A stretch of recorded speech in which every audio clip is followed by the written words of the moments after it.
Stay safe.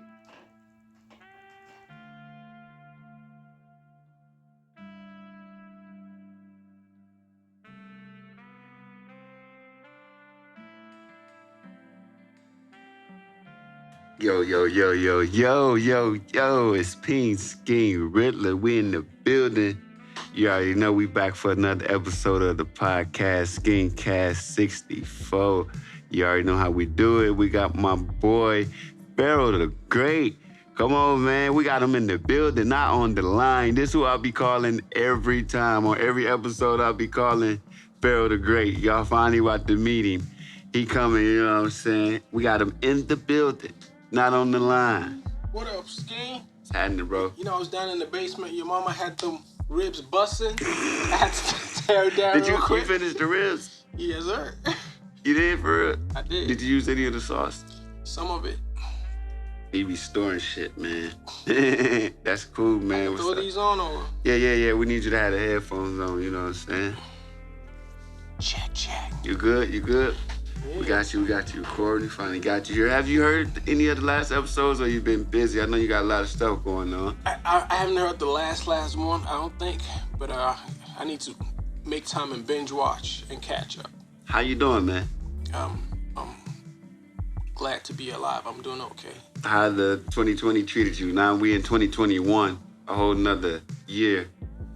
We're not going to talk about the year that's going to remain nameless. Okay. We're just going to leave that year Okay. back there. Yeah, we're going to leave that over there. We're just going to keep it pushing.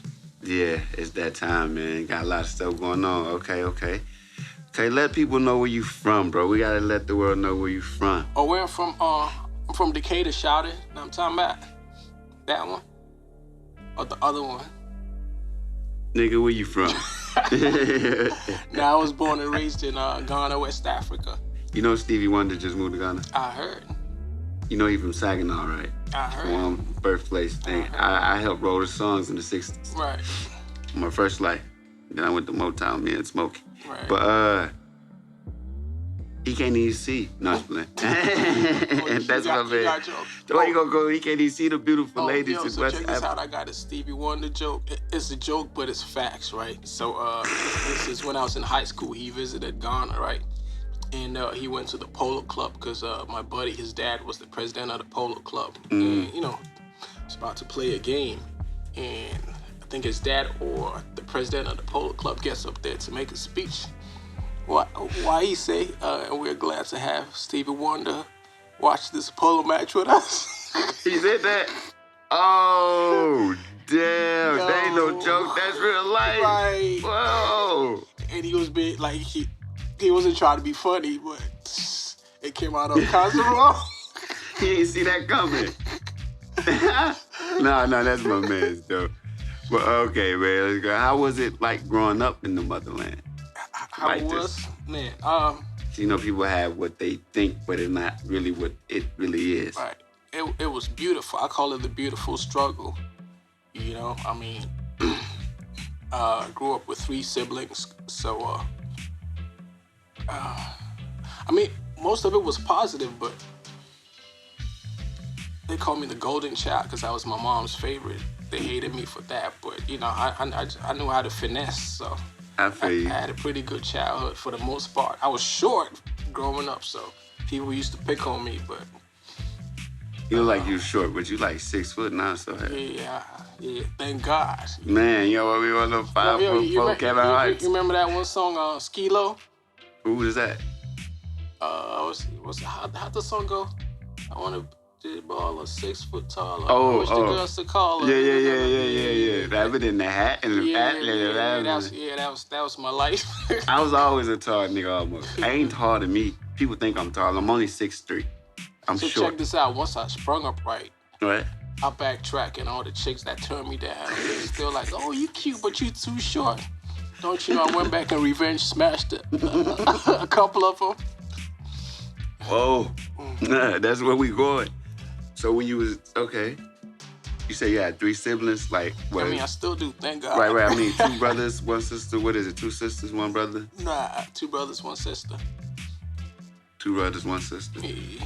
Okay. I don't know that I know that. I knew it was a brother and a sister, but I didn't know it was another one. He the mystery brother. He in the motherland? Nah, he in England. Oh, yeah, okay, I know about it. Okay, so is it one in motherland? Not anymore. What My other sister one? used to be there, but she here now. So What other brother at? Cyprus, Where that's at?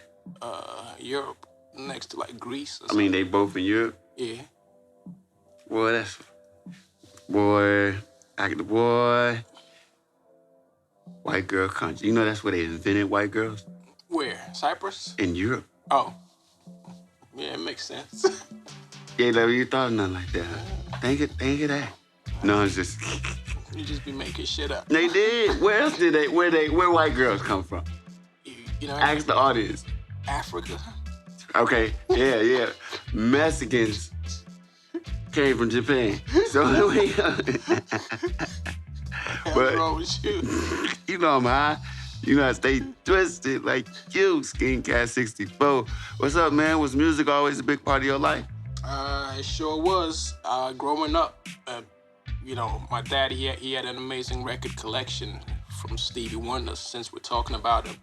And from Stevie Wonder to Neil Diamond to Lionel Richie to high life music to pop. So y'all listen to like a lot of American music over there. Of course y'all music, but y'all listen to a lot of American music. And British. Like my dad, he listened to a lot of stuff like the Rolling Stones and Beatles and stuff. So They stole our music.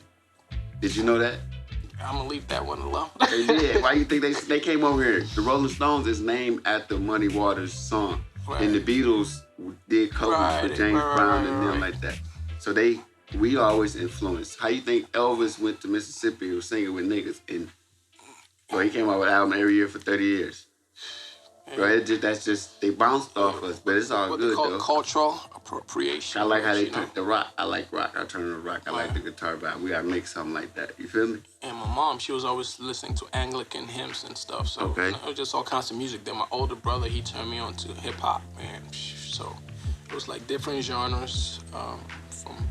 And my sister, she listened to R&B heavy. I couldn't stand it before. Like 90s R&B shoes on. Yeah, late 80s, 90s R&B. I'm like, cut that shit off. Then, you know, That's that shit. years man. down the line now, I'm writing R&B songs. Ain't that something? Yeah, we know we working on that album. What made you want to move from the States to from Ghana? The movies, like you watch the movies and it looks like the movies make the States look like paradise. And so, you know, it was quote unquote the American dream. So it was in pursuit of the American dream. So Damn. Okay. So y'all was seeing like the movies Right. that they was making here? Well, what made you start making music? What made you start making music? music, I know you was into it a lot. that's a good question. So since it's Black History Month, little black known fact is before music, I was heavy into fashion. Like as a teenager, I was designing my own clothes with a couple of buddies of mine who are now kind of like world-renowned designers. And so with music, I was always like the dude behind the scenes because I had a couple of buddies in high school that were pursuing rap music, and they were kind of like the first rappers in Ghana, Okay. or you know, the At the first time. wave. So I was always behind the scenes, like at shows and stuff. I was DJing as a teenager, but you know, What was your DJ name? well, that's a good question. It's probably DJ Som. DJ Som. Yeah, it's probably what it was. Okay. Probably was, man. So I guess, but as far as creating music, it wasn't until college. Like, I kept being mistaken for a rapper. Like, people run up to me like, "Yo, I heard you rap."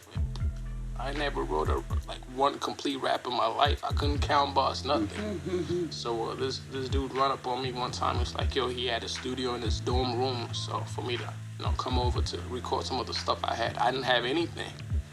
So, I went up there. When was you writing? Did you write? When I got there, on the way, I started putting stuff together then. And in college, I had a radio show DJing as well. So I got another buddy of mine. At the time, I was actually trying to manage. I was trying to be an A&R. Because, like I seen this in Ghana. I seen this poster of Puff Daddy, and I had the poster in my college dorm. He had on an all-white Calcanized suit, and at the bottom it said Vice President of A&R Uptown Records. I'm like, shit, that's what I want to be, an A&R. I didn't even know what I didn't even know what it meant, but I'm like, that's what I want to do. So that's where like the passion for creating music came from. Were you like, when did you start producing? So shortly after I met a buddy in college, like he was like, you know, he was in a rock band, and he was nice with different instruments. So, you know, just working with him on my first demo, which we cranked out in like 3 weeks, you know. I guess I always had it in me giving him ideas and melodies and stuff. So we started working together. So I said in college. And so it kind of found me. I ain't go out of my way to become a producer. I guess it found me. Was you producing before you went to school for engineering? Yes. Yeah. Did you think that helped you become a better producer? Yeah, definitely. Okay. Because while I was in college, I was actually interning at my college. Had a pretty world-renowned music conservatory. And, you know, I had a couple of girls in the conservatory that I had crushes on. So whenever they were performing in orchestras, like I'd go in there and be in the control room with engineers and stuff. So I was taking classes as well in audio engineering and stuff. And we're part of the program before the orchestras. We go in and mic the different instruments, the oboes, the trumpet section and stuff. So I always had a yeah. I don't know why. You know, I was always around music. If it wasn't DJing, it was setting up for orchestras or, you know, shows or doing lighting for concerts and, you know, things of that nature. Okay. So I've always been a behind the scenes kind of person, but over time, you know, one thing led to another. Where you was at when they was doing the orchestra stuff? That was here? Wisconsin, Appleton, Wisconsin. Wisconsin? You know. Was you there during the winter time at all? Yeah. How many years was you there? 2. You like, hell no. That's exactly why I moved. Like it was one winter. Like I left to go to work. It was cool.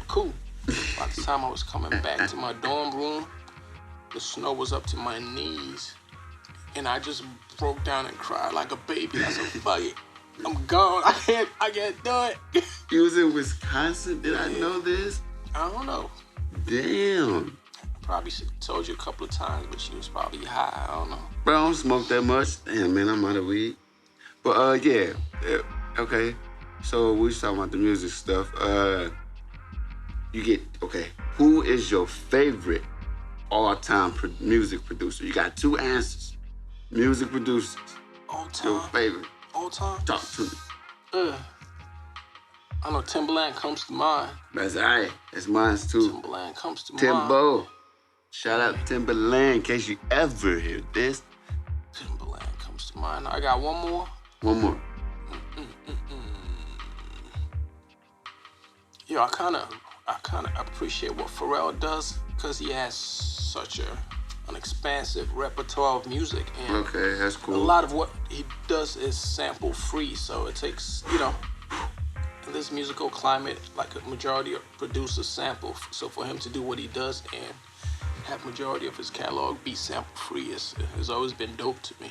And you know, he could jump from pop to rap to rock to you know, he's trans genre. Oh yeah. So, That's cool. That's I cool. can dig it. Yeah, you know I don't fuck with that nigga. So you gotta relax. You know, I'm Timbo and Manny Fresh. But I mean, Manny Fresh will be in my top 5, but oh yeah, Manny Fresh. Look, it's top 5. You wanna go top 5? I mean, we can. Let's go top 5. It's your show. That's not what you did. You top 5. You my guest. Top 5. Timbaland. It ain't even gotta be in the order. Just show top 5. Right. Okay. So Timbaland. Fresh. Pharrell, You go ahead. Fresh. Manny Fresh.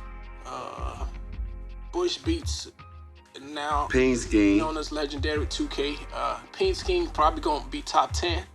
Hey, long as he up there, but Peanskean in my top 5. And I got one more to go. It's probably like a Scotch storage or something. Yay. Yay, producing now. Maybe top 10, but Yay. Dre in the top 10. He ain't in the top 5. If you say Dre, what'd you say? who I say? What'd you say about Dre? What you think about Dre? Yeah, he top 10, but he's Not the 5. He ain't make my top 5. Nah. And whoever the hell is making Dipset beats. Shit. What's his name? He maker. Well, not hit maker. Heat makers. And for the longest, I thought it was like a group of like 5 producers. It's just one guy. Make it there. But he like killing heat that makers. shit. Whoever, he was the one making Dipset shit. Yeah, a lot of it. Man. Damn. Ain't he like him like that, but the beats was hot. He know how to pick beats. He used to sample a lot of like Caribbean records, guy. I think he Caribbean, so there's a lot of cool samples that he chopped up in, Yeah. Yeah, man. But yeah, we about to take a break. I wish we could take some commercial breaks so we can take so we can get some sponsors. But yeah, we'll be right back.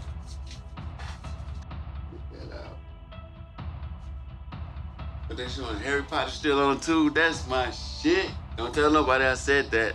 Oh, we recording. Oh.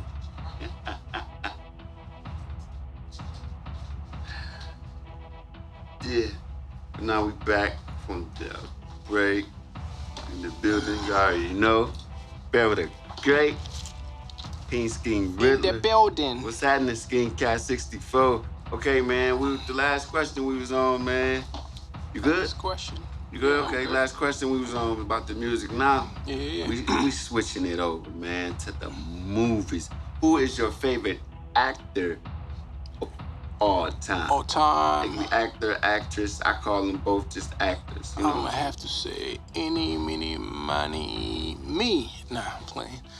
Favorite actor. It's funny. I was just thinking about it yesterday. You too. Might have to be Lawrence Tate. Lawrence Tate. Lawrence Tate. What are you on? Who was he on? Menace to Society. Power. Lawrence Tate. You know who that is? Lawrence Tate. Got you. Same dude. Bro, okay. Bro, I just watched this nigga on the season 6 of Power. I ain't know he was on there getting down, fucking hoes, his co-worker, getting head. You know what's crazy? His brother on there. Right. But he got the same name on the show. Yeah. You know they did that on purpose. All right, bro. He's still short. You can tell he's short. Yeah, I've been the same height since. I was just thinking about it yesterday. He's probably the reason I ever considered being an actor back then. It didn't seem possible at the time, but I seen a show called The Royal Family. You ever seen it? Was it like a TV show or a movie? It was a TV. It was like a sitcom. It had Eddie Murphy in it, Della Reese as the grandma, Lawrence Tate as the grandson. You ever seen it? No. Probably ain't even make it to season 2, but it was. How little was he? He was probably like 13 or 14. Damn. And I'm like, damn, I want to be like that kid. He had the fresh cut, always had the fresh gear and everything. So they got him in Menace to Society. He showed up. Right. So for him to go from the sitcom I seen him in to Menace to Society to the Inkwell, where he plays like a nerd slash. You seen the Inkwell? No, what's that about? His family goes on vacation. He kind of slow. How, like, he young on that? Well, it was after Menace to Society, but his character is kind of like Before maybe in his Dead teens. Presidents? Yeah, I think it was between Menace to Society and Dead Presidents. I like Dead President, bro. That's my shit. And him and Chris Tucker. That's one of them hidden gems that people don't even. Right. Because, Chris Tucker went somewhere else, but that one, that was a different role. Boom, boom. Damn, Lorenz Tate? Ooh, so mine's Jamie Foxx. That's a good one, too. So, He's just all out, just All out So everything. yeah, I go with Lorenz Tate and Don Cheadle, top two. Not Cheetah. Man, he's superhero now, man. I hope they give him what he deserves. Oh, You the know what I'm crazy saying? thing is, you ever seen the show? It was a show on HBO. They played brothers on it. I should know it because I binge watched all the seasons. Who played What's it brothers? called again? Who? Lorenz Tate and Don Cheadle. So Okay. yeah, they No, I were ain't brothers seen on the that. show. I forget what it's called. Was it? Because Don Cheetah had some other show, his own show on HBO when he had the little With funny that kid. You know what I'm saying? same show. Oh, That okay. Damn, Lorenz Tate wasn't. Oh shit. Okay. Right. Okay. I just ain't see it since like Oh, 2000. now that I think about it, they were in Crash together. Crash was deep. Did they play brothers on that too? Oh no, cause Yeah. Ludacris was with Lorenz Tate. Yeah, I think they played brothers. I think Don Cheadle was like his brother. I need to watch that again. They put that. I think it's on Hulu or something. You can watch it. Or that's something to watch. Damn. So that's one of the reasons. How else did you get into movies? Like watching movies, making movies. No, I got into it by accident because, you know my personality. I'm laid back. Like, I was always behind the cameras, with music. I was behind the scenes. It's just circumstances kind of pushed me to the front. Like I said, with music, I was trying to be an A&R or manager, but the artists I was working with, like, nobody was serious. I was always working harder than the artist, so. You know what I'm saying? That'd be the crazy part, bro. So stuff wasn't panning out like it could have. So it's like I always had the material that I had created for them and marketing plans and stuff. So at a point I was like, fuck it. Might as well apply all this stuff towards myself and see what happens. And but with acting, it's, I had a car business I was closing down, and so I was having a yard sale. And I don't know if I told you this before, but the first dude that stopped by to buy stuff, before he drove off, he was like, "You an actor? You ever been in acting?" I'm like, "Nope. You interested in acting? Nope." He was like, "Here, boom. Here's my card." He said he claimed he was one of Tyler Perry's writers, so he had me come audition for him, this, that, and third. Nothing came out of it. Like a week after, I'm in the library of PhaRoThaGr8. This lady tapped me on the shoulder. It's like, "You an actor?" I'm like, "Nope." It's like, "Yeah, you kind of give me an actor vibe. I'm doing a play. I want you to come." Matter of fact, that's where I met you. So she had me come audition for the play. Oh, that. Right. So you weren't doing movies too long before that? Not at all. Not at all. And I think around that time, there was some like an independent movie filming called I forget, but long story short, I went there to submit music for the film, and the producer thought I came to auditions. I was like, "Nah, I just came to submit music for the film in case y'all need music." It's like, "Yeah, I think you should audition. I got a part for you." And boom, so that was the first. Did you get the part? Yeah. See? Did they give you some money too, or something to eat? On paper, I was supposed to be paid XYZ, but what happened was Did you at least get X or Y? X? on paper. Fuck paper, nigga. I just try to know the truth. Expose this shit, SkeanCast 64. It's all good. You ain't gotta expose the name. Nah, it was Hold on. Fuck it. Well, if you don't want to, just say it one day. It ain't turn out. The bread ain't turn out. But they got their shit out of you. I mean, I did my part. Did everybody bread didn't turn out? I don't know about everybody. I can only speak for me. You want to pull up on you no more? It's too late. Nah, I'm glad that happened because it from the jump, it let me know what the fuckery is. Message. Right. It's always fuckery. Somebody tried to get me to sign a 100-page contract for some sinking. Right. Now, for real, he gave me this. This was 2012 or something. I was like, this, first off, you don't even need 100 pages. 100 what? Pages. Somebody tried to get 100, not 100 pages, but he tried to get 100 songs from me, 100 beats. But I already know how all that shit works. Don't try to play me. It's a lot of fuckery, especially in the A. I forgot we in ATL. You feel me? How you feeling, man? I'm feeling great. Feeling great. Hey, we feeling getting good. We're getting to know you a little bit better, man. I ain't know you was so okay. When was you start producing like your own projects, like the movie projects? Like you starting when you putting them together yourself, or starting writing the scripts and shit like that? What made you do that, and when you started doing it? Not when you started, but what made you want to do that? I mean, I've always been creative. I always had a passion for writing. Like I was writing international essay competitions when I was like 5 or 6 years old. Remember one time there was a competition with kids around the world to write letters to the South African government to have like Nelson Mandela freed, and like I got chosen from Ghana. And so like I said, I mean, as far as writing, I've always been a creative writer, if you will. And over time, you know, I always had ideas for films and stuff. Or I'd watch a movie as a kid and be like, nah, that's a bullshit storyline. They could have did better.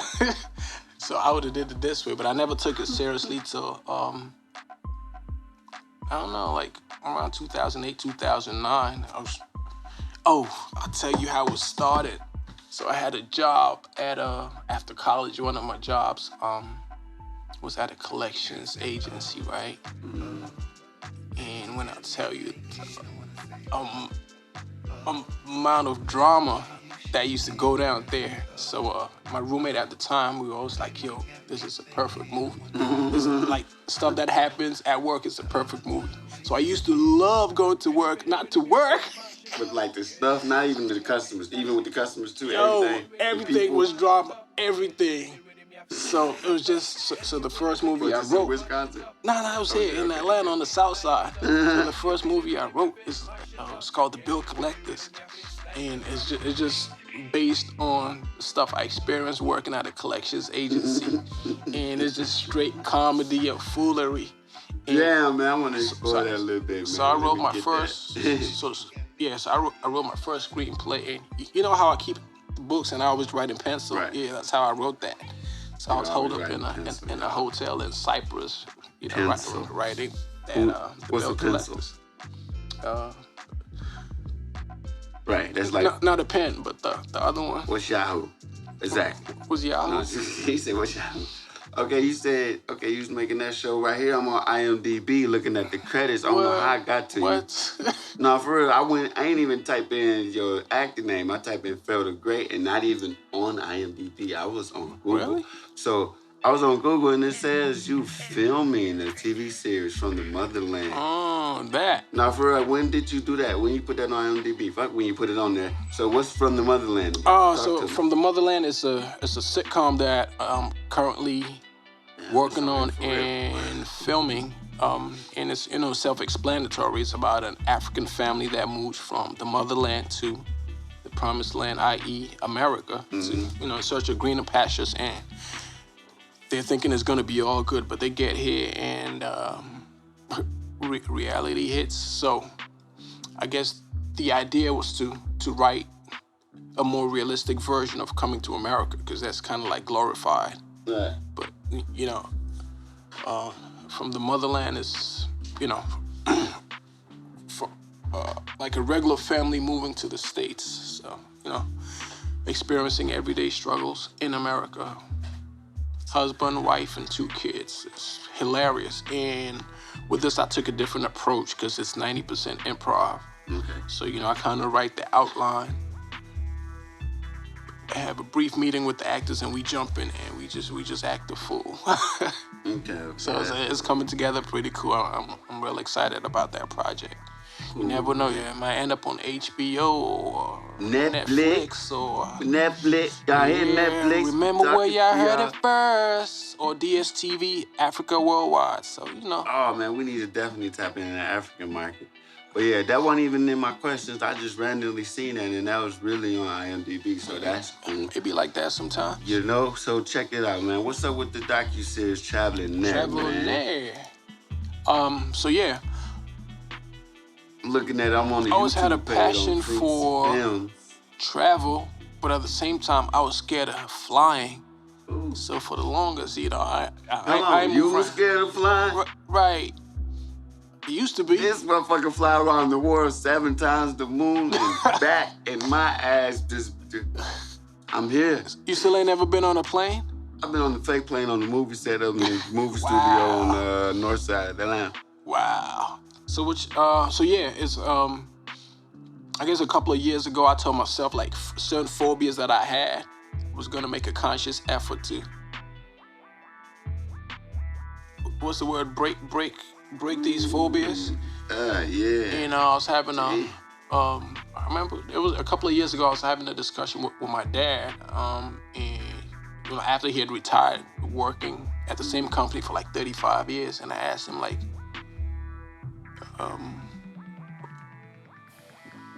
what his biggest regret would be. I think that's what it was, and he said not traveling enough, or it was either that, or I asked him what he wanted to do now that he was retired, and he says do a bit more traveling. So then I was like, damn, I'd hate to go through life and at the end of it have regrets about something that I could have done when I was younger. Mm-hmm. I mean, even though he got to travel a lot himself, but I guess he wanted to travel some more. But I guess his health was winning. R.I.P. Pops. Hey, yeah, R.I.P. Pops, man. What's up, man? Good luck. So I can tell you learned a lot from him, man. Yeah, for sure. I mean, he's some senior, so the apple don't fall too far from the tree, right? And then taking it back to when we were kids, my sister and I, used to spend time at our grandparents. And one of the coolest memories I have of my granddad was him going through his passport, showing us all the stamps of all the different countries he had visited. I was like, yo, that's kind of cool. I was probably like 9. So, that always made an indelible impression on me. So fast forward, I put 1 and 2 together. I'm like, I had to get over these phobias, and Traveling There was born. Actually came by accident, because I was in Japan. It was supposed to be a working vacation, and I was just randomly filming stuff. So I got back and I was showing the footage to the kids that I taught at the after-school program, and I noticed it was the one thing that grabbed their attention. So it's like, maybe if I could put it together in a cohesive format, it could be like an educational tool. And that's how the first episode in Tokyo came about. Yeah, you was hands-on with that, helping me put it together. So appreciate you for that. And after that, it just kind of took on a life of its own. Oh yeah, I had no idea what I was doing. Yeah, that makes 2 of us. But yeah, as we speak, episode 11 should be dropping on Sunday, and we touched down in Trinidad and Tobago. So that's cool. They get to see that. But right now they got that London episode out in Amsterdam. Yeah, and I actually just put out the trailer for the Trinidad episode. Oh yeah, so you can check it out on. I see it. Port of Spain. Right. Trinidad trailers out on YouTube now, man. Yeah. Traveling There. Hot off the press. Okay. This now I ain't gotta look at no questions on what I'm about to ask now, because you started just talking about traveling everywhere. See, me, I ain't get on the plane. I don't get on planes. I see. So I ain't got no regret of it or nothing. But I want to go to different states. I want to drive. I won't mind flying, but I want to drive from this side to the West Coast. Because I want to see the country, the different ups and downs and the fucked up shit that the country they done blew holes in the mountain, took the Indian land. I want to go see all this. I know for $1 million that I'm not going to see any of this flying from Atlanta to LA. Right. Am I going to see any of this? Not likely. Not as much as you would, So being on the road. I like that. From where I'm from, I like seeing. But also, you already do enough traveling for me, so I ain't got to do it. You live vicariously through me, huh? Bro, remember I told you, but I bet they would have been like, what the fuck? Yo, D, my D. Pause. Hey, pause. But for you to go 0 to 60 real quick on the plane, no, that's what I'm saying. What makes you not? Then now you just do it effortlessly. Big words just. I'm going to college. I'm gonna go ahead. Seamlessly. Graciously. dynamically. Expeditiously. So what was from going subtle to extraordinaire on the Traveler? That's the question? What was the question again? I just see you throw words together. I said Traveler. That's what we did, throw shit together, right? But how you get into making your own documentary? So is it? Do you got another one, or is that the one you're working on right now?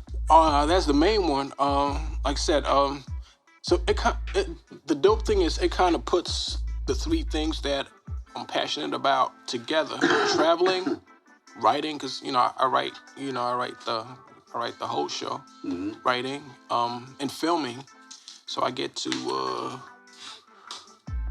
explore my three passions in one project. So there's that. I'm looking.